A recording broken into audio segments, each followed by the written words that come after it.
Hi, எல்லோருக்கும் வணக்கம். Bigg Boss season 9 Tamil. So இந்த வீடியோவில் நம்ம இன்னைக்கு லைவ் ஸ்ட்ரீமில் நடந்த விஷயங்கள் பற்றி தான் டிஸ்கஸ் பண்ண போகிறோம்.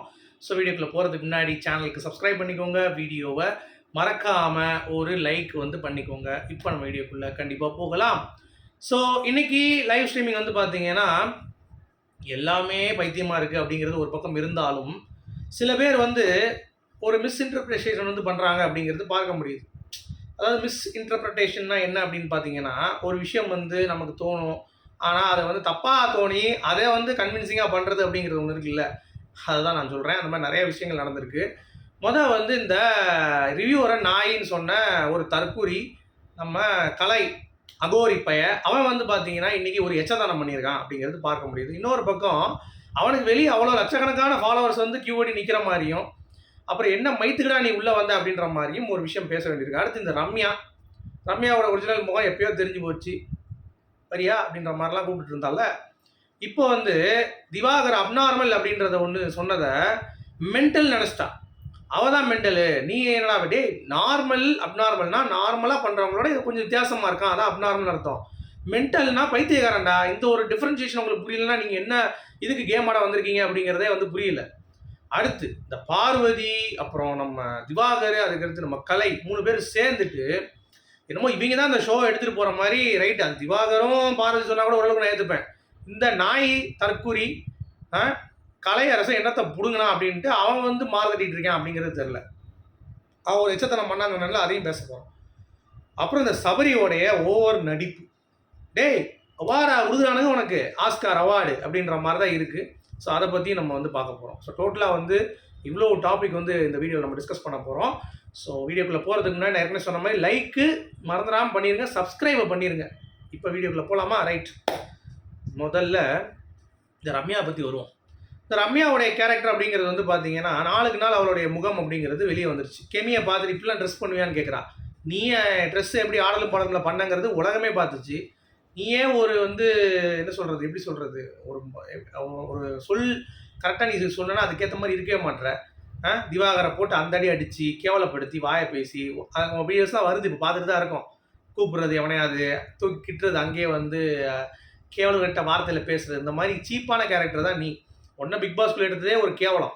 அதுக்குள்ளே உள்ளே நான் என் தங்கச்சி இருக்கா அக்கா இருக்கான்னு அதுக்காக அவுத்து போட்டுருவியா அப்படின்ற மாதிரி தான் இருக்குது. சரியா, அது ஒரு பக்கம் இருக்கட்டும். அதெல்லாம் பர்சனல் நம்ம பேச வேணாம்னு வைங்களேன்.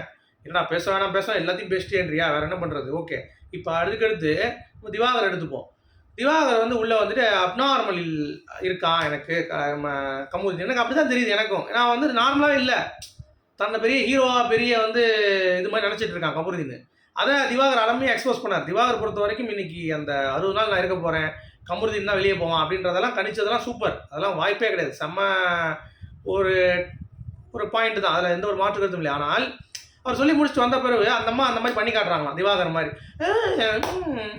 அவனை பார்த்தா எனக்கு அப்நார்மலாக இருக்குது, ஏன் உன்னை பார்த்தாலும் தான் எங்களுக்கு அப்நார்மலாக இருக்குது, வாயை திறந்தா கூவ மாடி நாடிட்டு இருக்கு அப்படிங்கிறது தான். இப்போ நல்ல வயசம் போட்டால் பாருங்கள், அதுதான் தாங்க முடியல. அவ்வளோ தூரம் கேவலகர்த்தி பேசுகிறான். அவளை சபரியும் சிரிக்கிறான். ஏன்னா சபரி ஒன்றெல்லாம் எங்கே வச்சுருக்காங்க எல்லாம், அந்த கேடு கட்டவனு இது கூட சிரிச்சிட்டு இருக்கான், விக்கல் சீக்கிரம் சிரிச்சிட்டு இருக்கான். இவங்க எல்லாருமே நான் புரியுதா, இந்த மாயா கேங்கு தான் அவங்க. எவனுக்குமே இதில் பார்த்தீங்கன்னா வின்னிங் தகுதி இல்லை அப்படிங்கிறது பார்க்க முடியுது. எனக்கு தெரிஞ்சு ஒரு இளவு பண்ண மாட்டானுங்க. ஆனால் கிண்டல் அடிக்கிறது மட்டும் பார்த்தீங்கன்னா என்னமோ இவங்க பெரிய பருப்பு மாதிரியும், இவங்க என்னமோ அவார்டு கொடுக்குற மாதிரி இவங்களுக்கு எல்லாருமே இவங்க எல்லாரும் சேர்ந்து அடித்து நொறுக்கிற மாதிரி பண்ணிகிட்டு இருக்கிறது கேடுகட்ட தனமாக இருக்குது. அதுவும் இந்த ரம்யாலாம் பார்த்தீங்கன்னா கேடுகட்டத்தனமாக இந்த மாதிரிலாம் பேசலாமா? மென்டல்னு சொல்கிற திவாகரன், உனக்கு எவன் ரைட்ஸ் கொடுத்தான்? நீ யார்? நீ யார்? ஒருத்தர் இருக்கான்னா அவனை பார்த்து ப்ராப்பராக பேச கற்றுக்கோ, இல்லை அப்நார்மலுக்கு நார்மலுக்கு என்ன வித்தியாசங்கிறத நீ கற்றுக்கோ. அதுக்கு தான் சொல்கிறாரு படித்தவளாக இருக்கணும்னு. திவாகர் படிச்சுட்டு தான் தெரியும், முன்ன பின்ன மூஞ்சி மொகர கட்டிங் பார் அப்படின்ற மாதிரி தான் இருக்குது. ஒரு பக்கம் தூக்கி வைங்க ரம்யாவை. அடுத்து இந்த நாய் கலையரசன், இந்த நாய்க்கு உண்டான மரியாதை கெட்டு போயிட்டான். இவன் எப்படி சொல்கிறதுனா, இவன் ஒரு தற்குறி, ஒரு கேடு கட்டவன், புறம்போக்கு, மொல்ல மாதிரி முடிச்சவைக்கு ஊரில் இருக்க எல்லாமே இந்த நாய் தான். சரியா, இந்த பரதேசி என்ன பண்ணுது, பிச்சைக்கட்ட பரதேசி என்ன பண்ணுது தெரியுமா? இது அப்படியே போயிட்டு நந்தினி வா அப்படின்னு சொல்லி ஏறினோடனே குழந்த மாதிரி ஏறி உட்காந்து சப்பிட்டு இருக்கான். ஏன்டா விரல சப்புற, வேறு ஏதாவது சப்ப வேண்டியதானே அப்படின்ற மாதிரி மக்கள் அவ்வளோ கொந்தளிக்கிறாங்க. இந்த கலையரசன் என்னடா அப்படி பண்ணிகிட்டு இருக்கான் விளங்காதவன் அப்படின்ற மாதிரி. யோசிச்சு பாருங்க. இது மட்டும் இல்லாமல் இவரை வந்து எல்லாருமே வந்து பார்த்தீங்கன்னா, யூஸ் பண்ணி பெரிய ஃபேம் ஆகிக்கிறாங்களாம். ஆமா, இதில வந்து ஒரு கலையரசன் தற்குறி பையன் வந்து அவ்வளோ பெரிய இவன் நினச்சிட்டான் போல தெரியுது. இவன் என்னமோ உலகமே வெளியே கொண்டாடிட்டு இருக்கு. நம்ம தான் வந்து பார்த்தீங்கன்னா அமைதியா இருக்கோம் அப்படின்ற மாரி, இவர் சாந்தமா இருக்காராம். இவர் வந்து எல்லாரும் வந்து பிளெஸிங்ஸ் வாங்கிக்கிறாங்களாம். இவர குத்துறாங்களாம். இவர யூஸ் பண்ணிக்கிறாங்களாம் அப்படின்ற மாரி பார்வதி கிட்ட பீல அடிச்சிட்டு இருக்கு. அப்புறம் திவாகர் வந்து லூசு பையன் மாரி வந்து பாரதி கிட்ட நம்ம 3 பேரும் ரொம்ப டார்கெட் பண்றாங்கன்னு பேசிட்டு இருக்கான். டேய், உங்கள 3 பேரும் கேட்காதீங்க. 2 பேர் கூட ஓகேடா. அவன ஏன்டா சேர்க்கிறீங்க? அவன ஏன் வாண்டடா வண்டியில ஏத்துறீங்க? அவன்லாம் ஒரு ஆளே மயிரே கிடையாது. கலையரசன்லாம். அவன் ஒரு தற்குறி பண்ணாட. அவன போய் எடுத்து பேசிட்டு இருக்கீங்க அப்படின்ற மாரி தான் தோணுது. கேட்டா நான் யுஎன்ஓல பேசியிருக்கேன். மயிர புடுங்கியிருக்கேன். அகோரியா பணத்த தின்னுருக்கேன். எல்லாத்தையும் புடுங்கியிருக்கேன்னா, அப்புறம் என்ன மயித்துக்கு இங்க பிக் பாஸ்க்கு வந்த அப்படின்ற மாரி நம்ம கேட்க தான் முடியும். ஸோ அந்த ஒரு தற்குறிய விட்டு தள்ளுங்க. அது ஒரு பக்கம் எடுத்து வைங்க. இது ஒரு லூசு. அடுத்து இந்த சபரின்னு ஒருத்தன் உள்ள உட்காந்து அவன் என்னமோ ஆஸ்கார் ஆக்டிங் கமுறுதையும் அழுகுறான். சரி, ஏதோ ஃபீல் வந்துருச்சு. அவங்க அம்மா நினச்சி ஏதோ ஃபீல் பண்ணுறான். அவனே வந்து எனக்கு தெரிஞ்சு பெருசாக நம்பிக்கை இல்லைன்னு வைங்களேன். அதுவே ஒரு என்ன சொல்கிறது, எக்ஸ்ட்ரீமாக தான் பண்ணிட்டு இருக்கு. ஆனால் நீங்கள் நல்லா கவனிச்சிங்கன்னா தெரியும், கமுறுதீன் வந்து அழுகும்போது பயங்கர ஃபீல் பண்ணி கொஞ்சம் தெரியுது ஃபீல் பண்ணுறான்ட்டு. இவன் வந்து பக்கத்தில் உட்காந்து அம்மா இங்கே இருக்காங்கடா, அங்கே இருக்காங்கடா, அங்கே இருக்காங்கடா, மேலே இருக்காங்கடா, கீழே இருக்காங்கடா, ஆகாயத்தில் இருக்காங்கடா, பூமியில் இருக்காங்கடா, ஏன்டா கவலைப்படுற, அவங்க அம்மா இருக்காங்க, நீ அழுவக்கூடாதா, நீ பண்ணுறா, டேய் நிப்பாட்டுறா, அவன் வாயை மூடுறா அப்படின்ற மாதிரி தான் இருக்குது. ஏன்னா இவன் வந்து எல்லா டைட்டில் வின்னரு கலக்கிடுவான் பிடிங்கிடுவான் அப்படின்னாங்க. இது தண்ணி கேன் போட வந்தானே அவங்களுக்கு தெரியாமல் போச்சு. ஒரு ஈர வெங்காயத்துக்கு லாய்க்கு இல்லை. ஒரு பாயிண்ட்டை எடுத்து பேசுறது வக்கு கிடையாது. ஒரே பாயிண்ட்டை பேசி பார்வதி கிட்ட போய் பார்வதி நீ பண்ணுறது வந்து இப்போ வந்து தப்பாக இருக்குது அப்படின்னு சொல்லிட்டு இவனமோ நல்லா பண்ணுற மாதிரியுமே எல்லாத்தையும் சார்னு பேசிட்டு அந்த நடிப்பு தான் தாங்க முடியல. இப்போ முத்துக்குமரனாச்சு ஓரளவுக்கு கிரிஞ்சாக இருந்தாலும் ஓகே பார்த்துக்கிற மாதிரி இருக்குது. பட் இவன் வந்து பார்த்தீங்கன்னா ஓவராக வந்து சில விஷயங்கள் பண்ணுறது அப்படிங்கிறது வந்து தாங்க முடியல. 4 நாள் தூங்க முடியல அப்படிங்கிற மாதிரி தான் கண்டிப்பாக சொல்லணும். ஒரு இம்பேக்டே வந்து இவன் கிரியேட் பண்ண மாட்டான் அப்படின்ற மாதிரி தான் ஒரு ஃபீல் ஆகுது விஜய் சபரியை பொறுத்த வரைக்கும். ஏன்னா இந்த வீடியோ நான் ஏன் இவ்வளோ குதிச்சு பேசுகிறேன் அப்படின்னா, இவங்களுடைய எண்ணம் பாருங்களேன் எப்படி இருக்குன்ட்டு.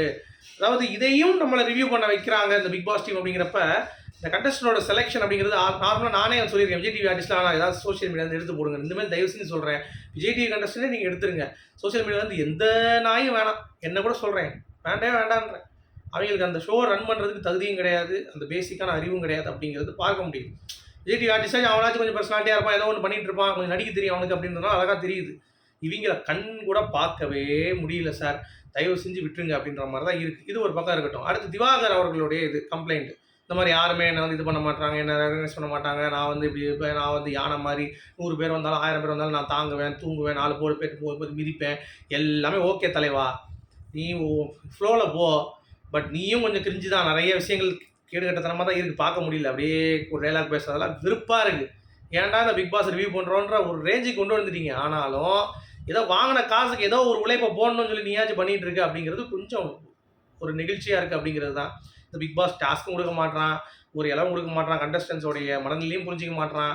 ஸோ அப்படி இருக்கும் பொழுது இந்த பிக் பாஸ் அப்படிங்கிறது என்னை பொறுத்த வரைக்கும் ஒரு பெரிய இம்பேக்ட் வந்து இந்த சீசன் கிரியேட் பண்ணாது அப்படிங்கிறது தான் தோணுது. ஸோ வெயிட் பண்ணி பார்க்கலாம். உங்களுடைய கருத்துக்கள் என்ன அப்படிங்கிறத கமெண்ட் செக்ஷன் சொல்லுங்கள். மீண்டும் அடுத்த சந்திக்கும். அது வரைக்கும் குட் பை.